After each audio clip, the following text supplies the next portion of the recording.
بسم اللہ الرحمن الرحیم۔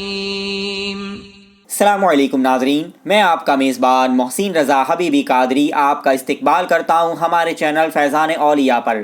دوستوں، آج کی ویڈیو میں ہم اللہ کے ان مقبول اور محبوب ولی کامل کی درگاہ شریف کی زیارت کریں گے اور معلومات حاصل کریں گے جو سلسلہ عالیہ نقش بندیہ کے ایک عظیم شیخ ہے۔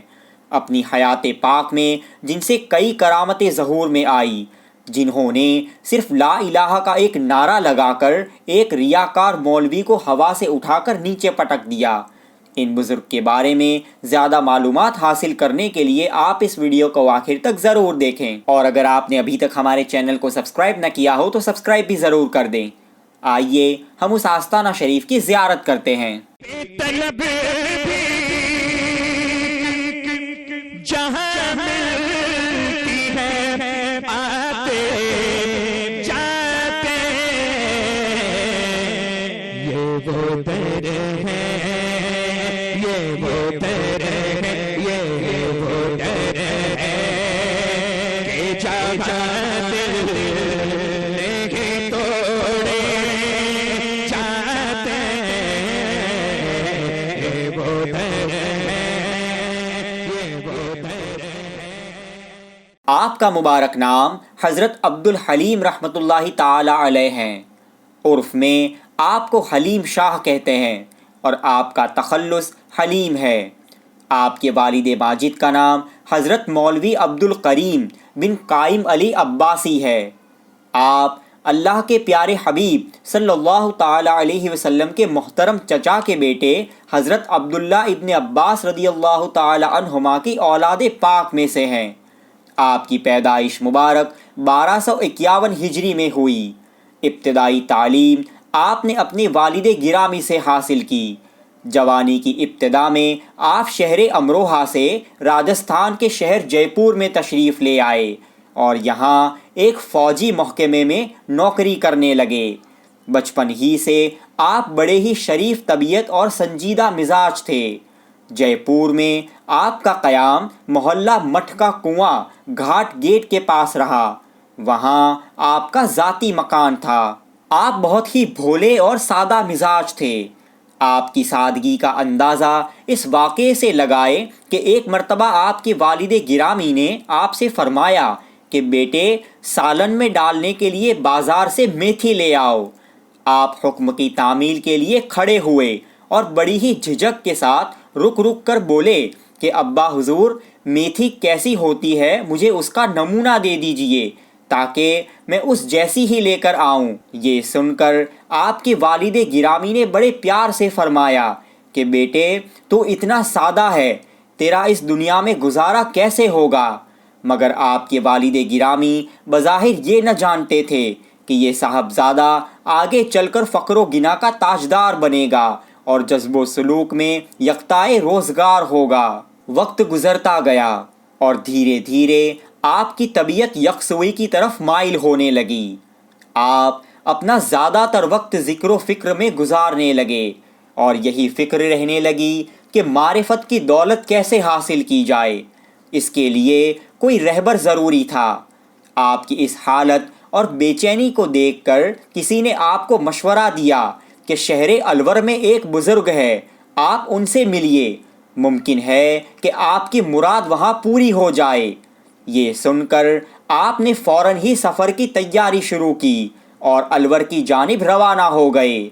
آپ کو جن بزرگ کے بارے میں اطلاع ملی تھی، وہ بزرگ سال کے 6 مہینے سالک رہتے اور 6 مہینے مجذوب ہو جاتے، یعنی 6 مہینے تک ان کی حالت ٹھیک رہتی اور 6 مہینے جذبی کیفیت غالب آ جاتی۔ جب حضرت عبد الحلیم شاہ رحمۃ اللہ تعالی علیہ ان بزرگ کی خدمت میں حاضر ہوئے تو آپ کو دیکھتے ہی ان بزرگ نے فرمایا کہ بابا، تیرا حصہ ہمارے پاس نہیں ہے، تیرا حصہ شہر سوات میں ہے اور وہ خود تجھ تک پہنچ جائے گا، لیکن ابھی 5 برس تک انتظار کرنا ہوگا۔ ان بزرگ کا یہ فرمان سن کر آپ واپس جے پور تشریف لے آئے۔ اضطراب اور بے چینی اور بڑھ گئی۔ انتظار کے لمحے گزارنا آپ کے لیے بڑے ہی دشوار ہو گئے۔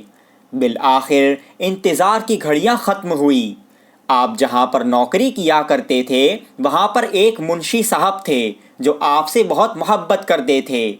ایک دن وہ خوشخبری لے کر آئے اور آپ سے عرض کی کہ حضرت مولانا ضیاء الدین چشتی رحمۃ اللہ تعالی علیہ کی درگاہ شریف میں ایک بزرگ تشریف لائے ہیں، سنا ہے کہ وہ بڑے ہی کامل اور خدا رسیدہ ہے، آپ ان سے ضرور ملیے۔ سلسلہ عالیہ نقشبندیہ کے ایک بزرگ حضرت سید شاہ زماں رحمۃ اللہ تعالی علیہ جے پور تشریف لائے تھے اور حضرت مولانا ضیاء الدین صاحب کی درگاہ شریف میں قیام فرمایا تھا۔ اس خبر کو سن کر حضرت عبدالحلیم شاہ رحمۃ اللہ تعالی علیہ ملاقات کی خاطر درگاہ شریف پر پہنچے۔ سلام کے بعد کچھ گفتگو شروع ہوئی اور اس میں پتہ چلا کہ یہ بزرگ شہر سوات سے تشریف لائے ہیں، تو حضرت عبدالحلیم شاہ رحمۃ اللہ تعالی علیہ کی خوشی کی کوئی انتہا نہ رہی۔ فوراً آپ نے اپنے خود کو ان کی غلامی میں پیش کر دیا اور ان کے دستے پاک پر مرید ہو گئے۔ بیعت کرنے کے بعد پیر کامل نے اپنے مرید کو اس کے لائق مقام تک پہنچا دیا اور آپ کو خلافت کی نعمت عظمیٰ عطا فرمائی۔ یہ حضرت سید شاہ زماں نقشبندی رحمۃ اللہ تعالی علیہ حضرت شاہ عبد الغفور نقشبندی رحمۃ اللہ تعالی علیہ کے مرید و خلیفہ تھے۔ آپ کے مرشد نے پھر آپ کو دینی خدمات کے لیے سفر کی اجازت دی اور آپ دین کے کاموں کی خاطر مرشد کے حکم پر سفر کیا کرتے تھے۔ ایک سفر کے دوران حضرت شاہ عبدالحلیم رحمۃ اللہ تعالی علیہ نے ایک مدرسے میں قیام کیا۔ اس مدرسے میں شیوپور نامی جگہ کے ایک صاحب مولانا فضل الرحمن نام کے بھی قیام کیے ہوئے تھے۔ ان مولانا صاحب کے مزاج میں ریاکاری اور دکھاوا کوٹ کوٹ کر بھرا ہوا تھا، اس لیے یہ ہمیشہ الٹے سیدھے کرتب دکھا کر لوگوں پر روب ڈال کر اپنا حلقہ بغوش کیا کرتے تھے۔ ایک مرتبہ حضرت شاہ عبدالحلیم صاحب کی موجودگی میں ان مولانا صاحب نے کچھ پڑھنا شروع کیا اور کچھ ہی دیر میں زمین سے 1 فٹ اوپر ہوا میں اڑنے لگے۔ حضرت شاہ عبدالحلیم نے یہ نظارہ دیکھا تو اپنا منہ دوسری طرف پھیر لیا۔ اپنا روب جمانے کے لیے دوسری رات کو بھی مولانا نے یہی حرکت کی، لیکن آج بھی حضرت نے اس کی طرف کوئی توجہ نہیں دی اور اپنے کام میں ہی مشغول رہے۔ پھر تیسری رات کو مولانا نے پھر یہی کیا اور آج زمین سے کچھ زیادہ ہی اوپر اڑنے لگا۔ اب یہ دیکھ کر حضرت شاہ عبدالحلیم رحمۃ اللہ تعالی علیہ کا تیور بدل گیا اور آپ نے زوردار آواز میں الا اللہ کا ایک نعرہ لگایا۔ ادھر نعرہ لگنا تھا کہ وہ صاحب زور سے زمین پر آ کر گرا۔ چونکہ یہ بھاری بھرکم بدن کا تھا اس لیے اسے چوٹ بھی آئی اور درد سے کراہنے لگا۔ اس کی آواز سن کر دوسرے بھی کچھ لوگ مدرسے میں دوڑ کر آ گئے۔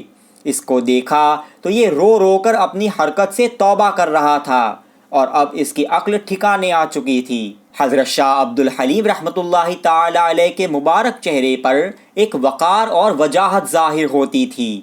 آپ ہر ایک سے بڑی ہی شفقت اور محبت سے پیش آیا کرتے تھے۔ آپ کی صحبت میں رہ کر بے چین دلوں کو سکون نصیب ہوتا تھا۔ آپ کے مرشد حضرت شاہ زماں علیہ الرحمہ کی طرف سے آپ کو 4 سلسلوں میں مرید کرنے کی اجازت تھی، لیکن آپ لوگوں کو سلسلہ عالیہ نقشبندیہ میں ہی مرید فرمایا کرتے تھے۔ حضرت شاہ عبدالحلیم نقشبندی رحمۃ اللہ تعالی علیہ کا وصال شریف 22 ربیع الاول 1350 ہجری مطابق 6 اگست 1931 عیسوی میں جمعرات کو رات 10 بجے ہوا اور دوسرے روز جمعہ کے دن آپ کی تدفین کی گئی۔ آپ کا مزار شریف راجستھان کے شہر جے پور کے گھاٹ گیٹ علاقے میں ہے۔ آپ کے مزار شریف کے ساتھ ہی ایک دوسرا مزار بھی ہے جن کا نام حضرت نیک نام شاہ رحمۃ اللہ تعالی علیہ ہے۔ انشاءاللہ اس کے بعد والی ویڈیو میں حضرت نیک نام شاہ رحمۃ اللہ تعالی علیہ کی حیات پاک اور آپ کی کرامتوں کے تعلق سے کچھ بیان کریں گے۔ آپ کو یہ ویڈیو کیسا لگا ہمیں کامنٹس کر کے ضرور بتائیں، اور اگر آپ نے ابھی تک ہمارے چینل کو سبسکرائب نہ کیا ہو تو سبسکرائب ضرور کر لیں۔ السلام علیکم ورحمۃ اللہ وبرکاتہ۔